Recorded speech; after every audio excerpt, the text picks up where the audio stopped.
very nice to be here. I am Kshitiz Adhiraj. I work with Doc School as a filmmaker and a cultural worker. And I'm here to talk about the Nepal elections. The 2026 Nepal elections are happening on the 5th of March, which is next week. And so it's an election, it's an early election that was called by the interim government, which was formed after the Gen Z riots, which took place on the 8th of September last year. And so this election is happening for to form a new parliament of 275 members. Nepal has a system where we have both first past the post and proportional representation in our parliament. So there are going to be 165 members who are going to be first past the post representation, and 110 of them will be through proportional representation. The election is being contested by a total of 68 parties and independent candidates, of which there are 3,484 candidates in total.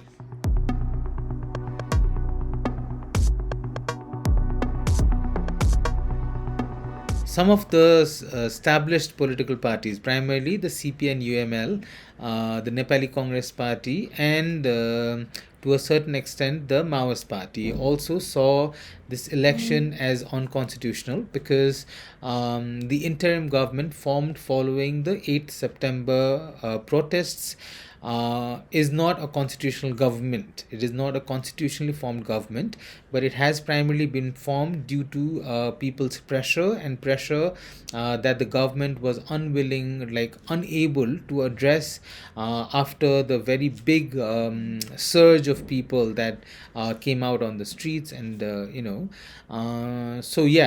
therefore they saw it as their right to be in the parliament that was still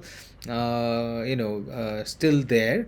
And this is by large seen by them was largely seen by them as an unconstitutional move.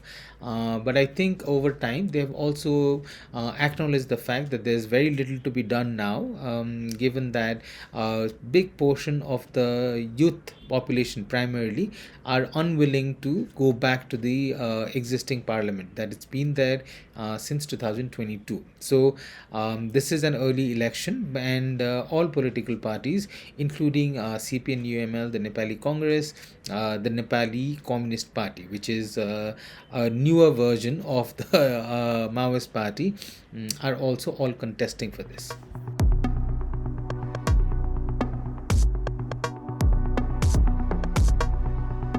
The interim government, which is under the premiership of Nepal's ex justice, the Supreme Justice Sushila Karki, has largely been a neutral government. I don't think we have that many cases to say that the government has not been is not been neutral. However, it is to be mentioned again that the government has been unconstitutional, and it is a well established sort of a thought also by the government, by all the older parties. So it's but yeah, so the government has been neutral, and the Gen Z groups, they do not have any political party that is contesting in this election.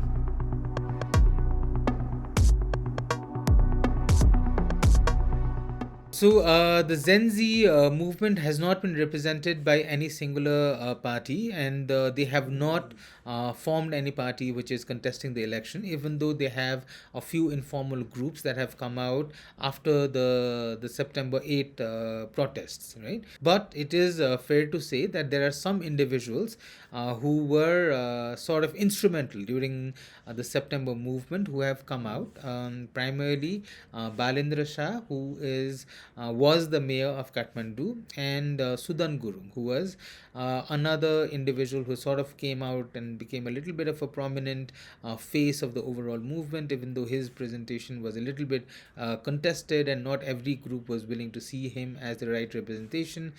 So I think he is also contesting the election. So it would be fair to say that the Gen Z haven't exactly come out as a political group, but there are some individuals who are in the election right now.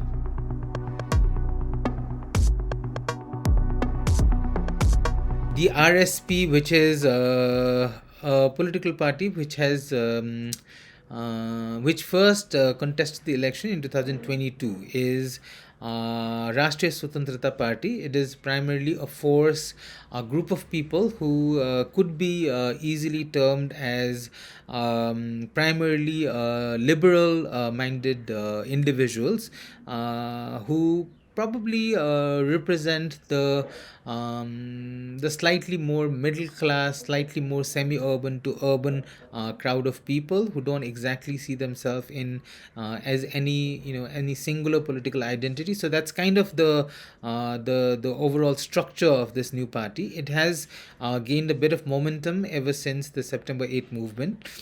Even though their participation during the movement itself was a little contested, given that the main leader of that group, which is Rabi Lamichane, he managed to get out of the prison during the whole movement, and he managed to be on the streets illegally, right? So I don't know how he did that, but then that was kind of what happened. One could say that this is an election between the established and the ones that have been leading Nepal's political scenario for a long time. But yeah, it's a very difficult notion to say that, because a large number of people or large number of candidates are still ones that we've been seeing from the past. So not everyone is new. But yeah, so Balendra Shah, who was the ex-mayor of Kathmandu, is contesting, and he's contesting against KP Sharma Oli, who was the Prime Minister of Nepal, who resigned on September the 9th. Balendra Shah is contesting against KP Oli from KP Oli's constituency.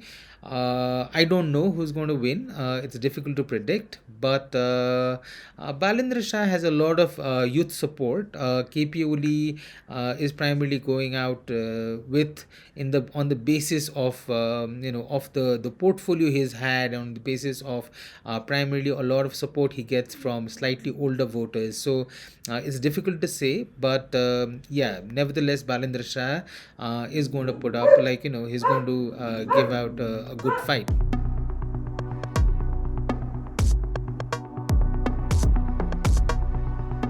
Even though the September protest was against a corruption, it was primarily an anti-corruption protest that sort of went haywire. There aren't a very large number of rural grassroots individuals who are contesting in the upcoming election. The majority of the candidates who are sort of out there are people that we've seen from before. There are few individuals who might have used this as an opportunity to sort of come out and try to get a political portfolio of sorts. So there are some like media personals who have enjoyed a lot of the media limelight and all that. So they're out, they're contesting, but there aren't a lot of very new faces. The royalists obviously are a certain factor. There's the Rashtriya Prajatantra Party, which is the primary royalist force in Nepal. So they've been trying to do everything that they could to sort of gain more interest in their overall agenda of trying to get the king back and declaring Nepal a Hindu state and whatnot. But I don't think they've been that successful, and I don't think that it's likely that they will be any successful either. Because there isn't much support for that, and whatever number of young people we see out on the streets whenever Ganendra arrives from some other city or whatever is actually very very limited to a certain area, and it's not exactly a very big national thing. I wouldn't say it's a big national thing.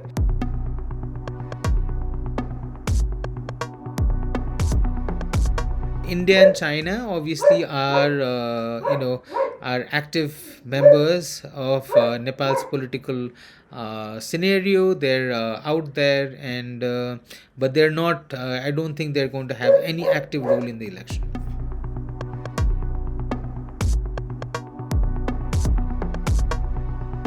I think this is an interesting election. We might not have seen an election that is as interesting as this. I predict that there isn't going to be a majority government after this. Because none of the political parties are likely going to get a majority, in the parliament. Because of late, the Nepali Congress Party, for example, is gaining a lot of traction in the Tarai, which is sort of like the main vote bank, because it had, due to the large number of people that live there, and also because Rashtriya Swatantrata Party, which is sort of giving up the toughest fight in this election, is a party that is slightly led by young people, slightly young people, who don't exactly have a force. They don't have a lot of, they have some amount of political support, they have some amount of public support, but they don't have a structure, they don't have a party structure, they don't have the framework to sustain a lot of the campaigning that they do.